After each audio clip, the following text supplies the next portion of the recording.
Bem, meus irmãos e irmãs, estamos reunidos mais uma vez no meu canal do YouTube, A Hora do Macabeu. Sejam todos bem-vindos e esse é o canal católico que mais fala a respeito do Apocalipse e também das falsas aparições marianas. Hoje vamos falar algo de relevante no Apocalipse. O terremoto que aconteceu em Laodiceia no primeiro século. Esse tema é muito importante, parece meio banal, mas é muito importante porque esse terremoto é usado pelos futuristas para defender a ideia de que a igreja ou a comunidade de Laodiceia mencionada no Apocalipse capítulo 3 não pode ser uma comunidade antes de 70 depois de Cristo. Por que não pode ser uma comunidade que existia antes de 70? Porque segundo eles, esse terremoto descaracterizou totalmente a cidade e não tinha nada a ver com a cidade que Jesus Cristo, o próprio Jesus Cristo, menciona no Apocalipse e São João coloca por escrito. Eu vou explicar melhor isso para vocês daqui a pouco, tá? Antes de mais nada, se inscreva no canal, aperta no sininho, dá o like no vídeo, tá, gente? Dá o like, é muito importante. E se aparecer, deixa o comentário também é importante. Se aparecer aquela opção hypar, gente, por favor, clica ali em hypar.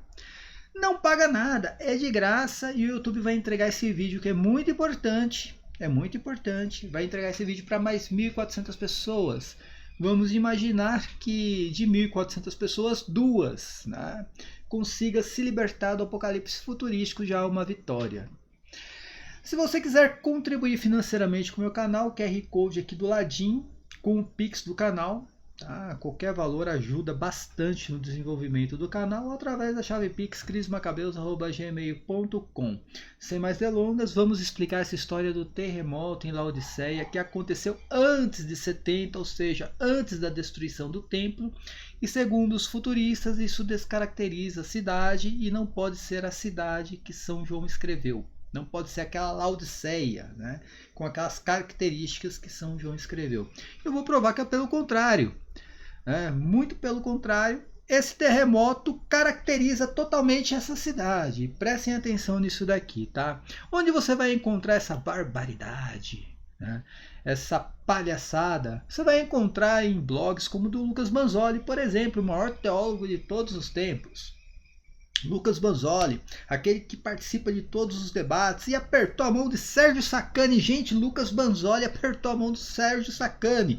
E só foi isso também, Apertou a mão do Sérgio Sacani, falou uma besteira e foi embora. Falou que nós éramos para ser como o super-homem, o Superman. E o Sérgio Sacani nem respondeu uma palhaçada dessa daí. Essa é a realidade. Mas vamos lá, minha gente.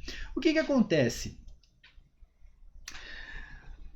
No Apocalipse é mencionado 7 igrejas na Ásia, ou 7 comunidades cristãs na Ásia. Todas elas têm uma característica própria e São João descreve cada característica dessas comunidades. Na igreja de Laodiceia, é mencionado algumas características. Eu vou citar aqui exatamente o texto, tá, gente? Prestem atenção. Tá lá, deixa eu aumentar um pouco aqui.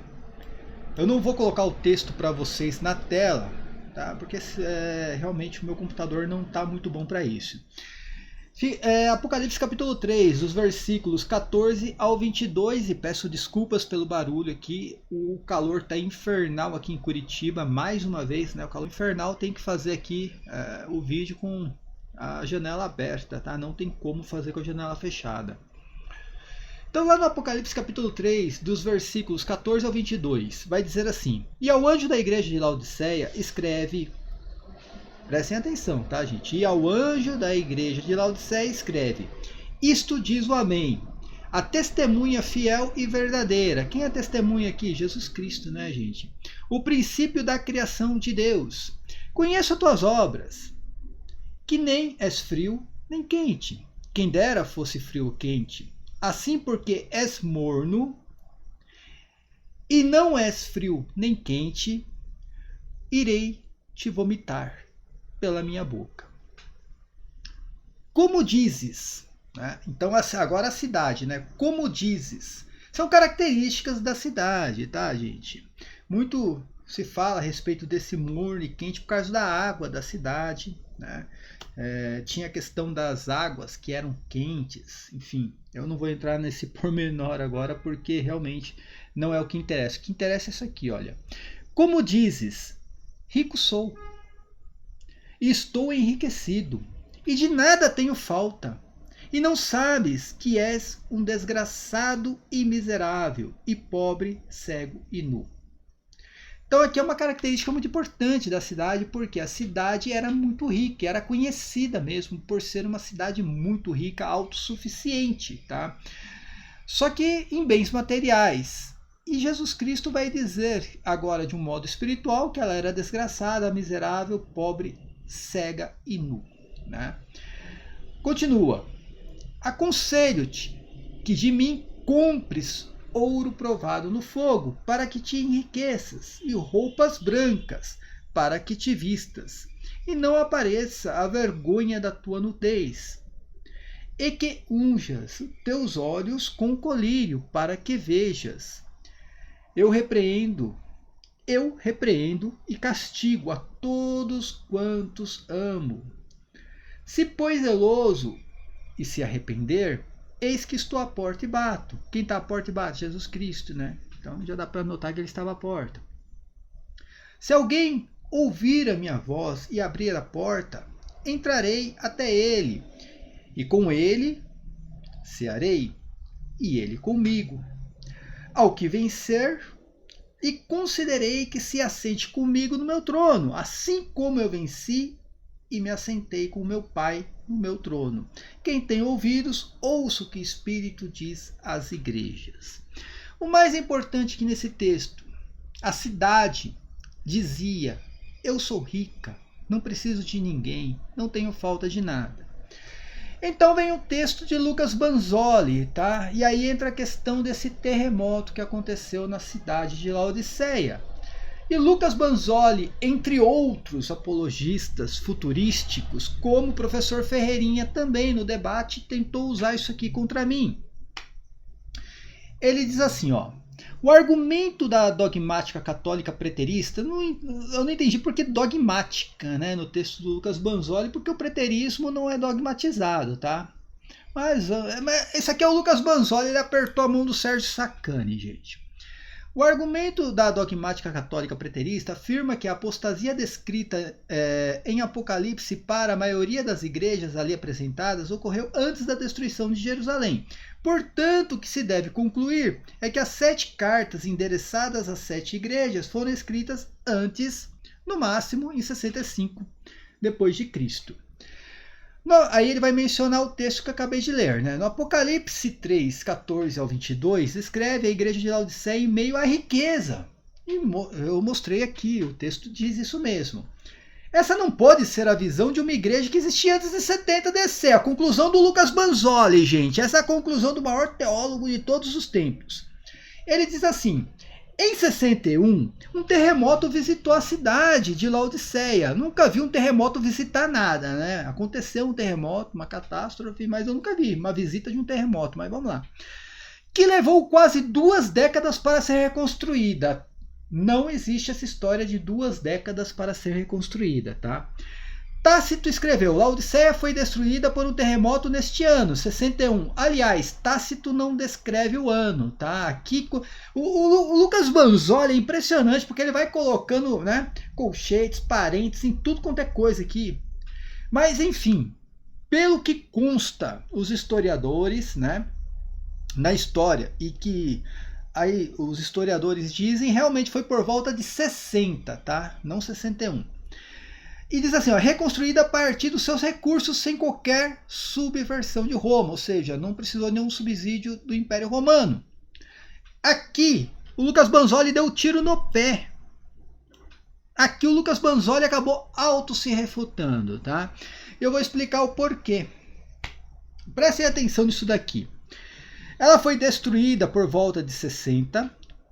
Só depois de uma década acontece o quê? A destruição de Jerusalém.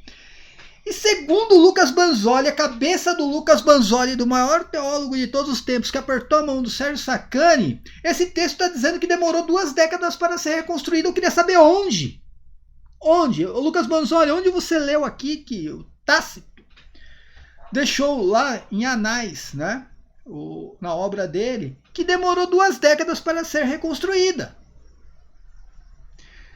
E mesmo que demorasse 2 décadas para ser reconstruída, de onde ele tirou a ideia que a cidade ficou pobre? Me diz, de onde ele tirou a ideia que a cidade ficou pobre? Porque sofreu um terremoto e demorou 2 décadas para ser reconstruída.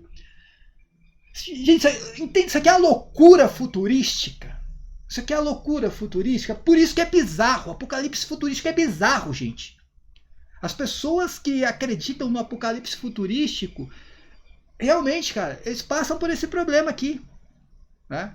A doideira do apocalipse futurístico. E aí ele continua dizendo aqui, ó. Esse terremoto foi em toda a cidade. Pô, lógico que foi, né? Se foi em Laodiceia, foi em toda a cidade. E não se limita apenas a uma parte dela, como supõem alguns preteristas. Eu nunca falei isso. Que, enrolados em seus argumentos, precisam limitar o terremoto em apenas uma parte da cidade, tentando salvar quase toda a região de Laodiceia apenas para dar significado à igreja, a qual eles dizem que era rica e abastada antes de 70. Ora, se o terremoto aconteceu apenas numa pequena parte da cidade, afirmam, obviamente daria tempo dela ser reconstruída antes da queda de Jerusalém e ainda alcançar status de rica, né? Cara, eu não entendi essa situação. Por que se aconteceu apenas em um local da cidade daria tempo de ser reconstruída e se aconteceu em toda a cidade não daria? De onde ele tirou essa ideia maluca? Sério. Esse é o Lucas Manzoni, o maior teólogo de todos os tempos, gente. De onde ele tirou todas essas ideias? Ele falou que demorou 2 décadas para ser reconstruída. De onde ele tirou isso daí? Qual foi o autor que escreveu? Não tem, tá, gente? Se você pegar, por exemplo, prestem atenção. Nós temos aqui o Mark Hitchcock, né? Acho que é assim o sobrenome dele, né? No livro que ele escreveu sobre o Apocalipse, cara, ele vai fazendo uma síntese ali, o Apocalipse e o fim dos tempos, tá? Traduzindo aqui, eu mesmo traduzindo. Ele vai dizer que Laodiceia sofreu um terremoto, né? Antes do grande terremoto de 60, Laodiceia já tinha sofrido um terremoto em 46, durante o reinado de Cláudio. Ah, mas de onde ele tirou isso aí? De fontes arqueológicas, tá? Porém, é claro que eu não vou trazer um texto aqui de um historiador da época, como Estrabão, Plínio, enfim, Tácito, dizendo isso daí. Aliás, Estrabão ele morreu antes do terremoto, né? Acho que em 27, se não estou enganado. Plínio viveu até 70 e poucos, acho. Mas não tem ninguém mencionando a data dos terremotos. Porém, nós temos autores como Dion Cassius, tá, gente? Dion Cassius, que ele diz que na Ásia, né, a Ásia em si, né, não só a Laodiceia, a Ásia em si teve vários terremotos no primeiro século, né? Isso aí está mencionando terremotos até antes de 60 depois de Cristo. Na síntese aqui de Mark Hitchcock, ele vai dizer assim, ó, o primeiro grande terremoto a atingir Laodiceia ocorreu por volta de 46, durante o reinado do imperador Cláudio. Escavações arqueológicas conduzidas por equipes canadenses sob a direção de Jean Garniers em 61 e 63 e posteriormente confirmadas por nossas próprias pesquisas de campo demonstram que o processo de reconstrução levou apenas alguns anos para ser reconstruído. Gente, a gente está falando aqui de um pesquisador, tá? E ele não era, se eu não estou enganado, nem católico ele era.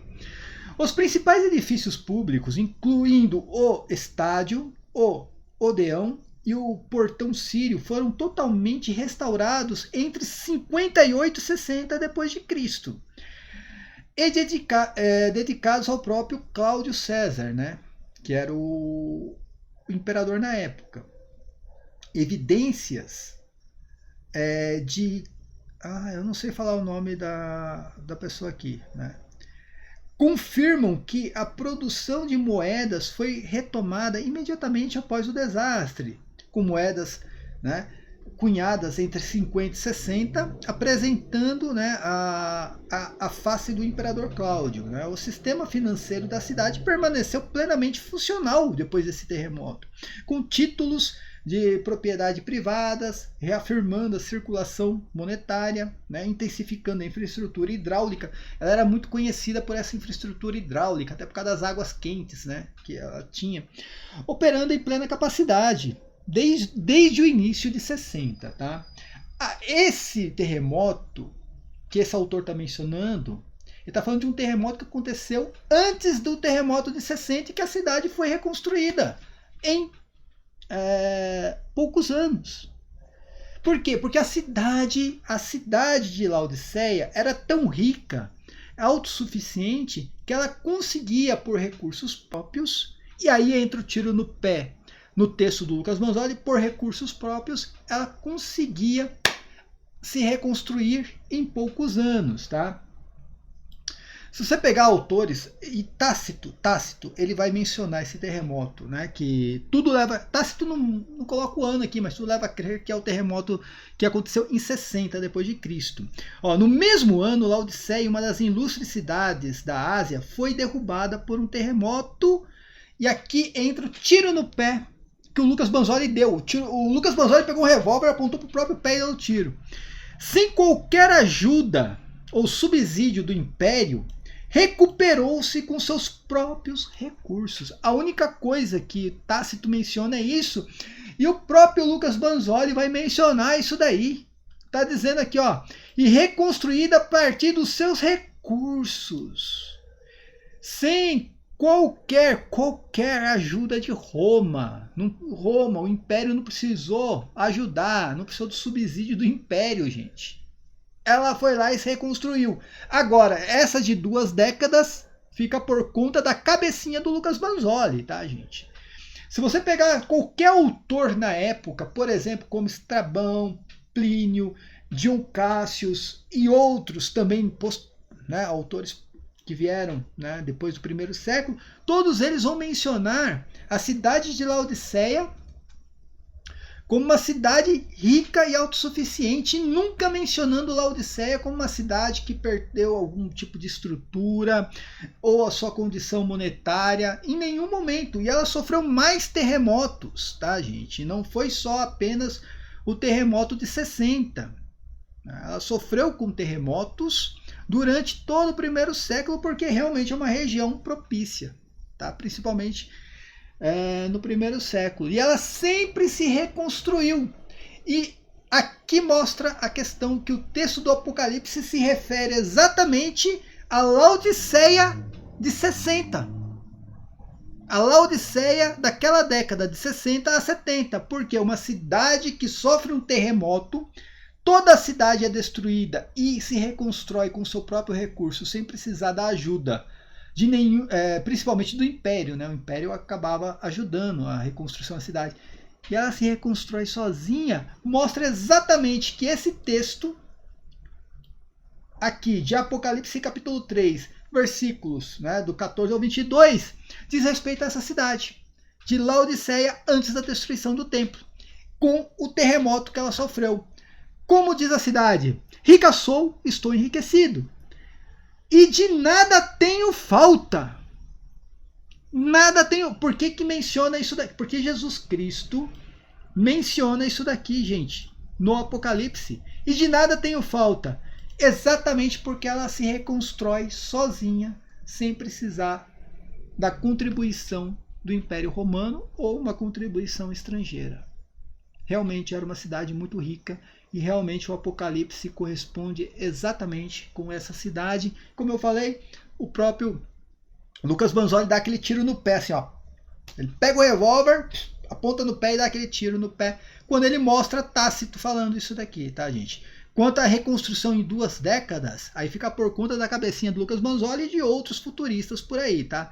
Ninguém menciona essas 2 décadas, né, de reconstrução, e mesmo que tivesse demorado 2 décadas, não é muita coisa para uma cidade que sofreu um terremoto. E o fato de ter sofrido terremoto não quer dizer que ela ficou pobre, pelo contrário, mostra exatamente que ela continuou rica, e se reconstruindo com seus próprios recursos. Você pode ver o Japão, por exemplo. O Japão sofre um terremoto, né? Sei lá, em alguma cidade, não vou mencionar agora um terremoto específico, mas quando sofre um terremoto, um abalo, um tsunami, alguma coisa, em pouco tempo o Japão consegue se reconstruir e não fica pobre. E não fica pobre, continua sendo o mesmo Japão, tá? Então, terremoto em Laodiceia, terremoto de Laodiceia que realmente, né, tudo leva a crer que aconteceu por volta de 60 a.C., ele realmente prova que Laodiceia, essa igreja, essa comunidade, né, mencionada no Apocalipse, corresponde a essa Laodiceia dessa década de 60 a 70 a.C., mostrando exatamente que o preterismo está mais do que correto. E o Lucas Banzoli passando vergonha mais uma vez. Lucas Banzoli, o maior teólogo de todos os tempos, que apertou a mão do Sérgio Sacani, minha gente. Apertou a mão e foi embora. Paz e bem a todos. Até a próxima. Amém.